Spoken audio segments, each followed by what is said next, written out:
प्रश्न 12वा. If majority of the individuals in a state prosper the state itself would prosper. आता या ठिकाणी दिलेल्या प्रश्नामध्ये इफपासून तर प्रॉस्परपर्यंत एक क्लॉज आहे आणि दी स्टेटपासून प्रॉस्परपर्यंत सेकंड क्लॉज आहे.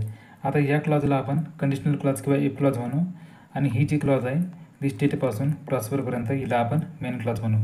तर दिलेल्या प्रश्नाचा एरर फाइंड आउट करण्यापूर्वी आपल्याला कंडिशनल काय असते हे समजून घेणे गरजेचे आहे. म्हणून आपण अगोदर कंडिशनल समजून घेऊ.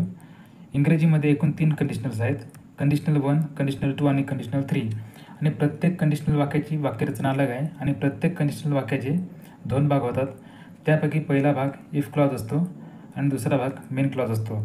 इफ क्लॉजमध्ये सिच्युएशन किंवा कंडिशन असते आणि मेन क्लॉजमध्ये त्या सिच्युएशनचा किंवा कंडिशनचा रिझल्ट असतो. आता त्यापैकी फर्स्ट कंडिशनल आहे.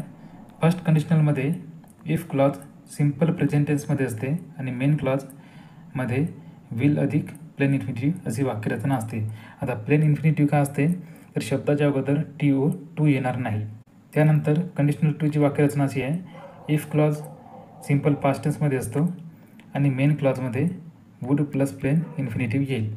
त्यानंतर कंडिशनल थर्डमध्ये इफ क्लॉज पास्ट परफेक्ट टेन्समध्ये असते आणि मेन क्लॉजमध्ये वाक्यरचना अशी असते की would plus have plus infinitive. आता दिलेल्या प्रश्नामध्ये ही जी क्लॉज आहे ही सिम्पल प्रेझेंट टेन्समध्ये आहे. म्हणून या मेन क्लॉजमध्ये वूडच्या ऐवजी विल येईल. कारण कंडिशनल 1ची वाक्यरचना आहे. इफ क्लॉज जर सिम्पल प्रेझेंट टेन्समध्ये असेल तर मेन क्लॉजमध्ये विल प्लस प्लेन इन्फिनिटिव्ह येईल आणि वाक्यरचना अशी बदलेल.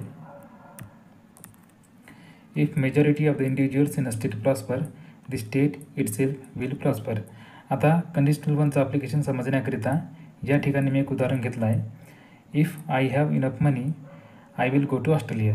आता या ठिकाणी वाक्यामध्ये हॅव आल्यामुळे तुम्ही या वाक्याला प्रेझेंट परफेक्ट टेन्सचा वाक्य समजू नका. कारण जेव्हा केव्हा आपल्याजवळ असलेली एखादी वस्तू किंवा गोष्टीचा उल्लेख करायचा असतो त्यावेळेस आपण वाक्याच्या कर्त्यानुसार आणि काळानुसार ऑक्झिलरी वर्ब हॅव, हॅज किंवा हॅडचा वापर करत असतो. आता या ठिकाणी भावार्थ असा आहे का माझ्याजवळ पैसे असतील तर मी ऑस्ट्रेलियाला जाईल. माझ्याजवळ म्हणून या ठिकाणी जवळ असलेले पैशांचा उल्लेख करण्याकरिता हॅव या सहाय्यकारी क्रियापदाचा वापर करण्यात आलेला आहे. म्हणून या ठिकाणी ही जी क्लॉज आहे इफ आय हॅव मनी ही सिम्पल प्रेझेंट टेन्समध्ये आहे. म्हणून या ठिकाणी आयच्या नंतर विल आला आहे, विलच्या नंतर गो आला आहे आणि गो प्लेन इन्फिनिटिव्हमध्ये आहे. कारण गोच्या अगोदर टू शब्द आलेला नाही. त्यानंतर इथं टू आहे.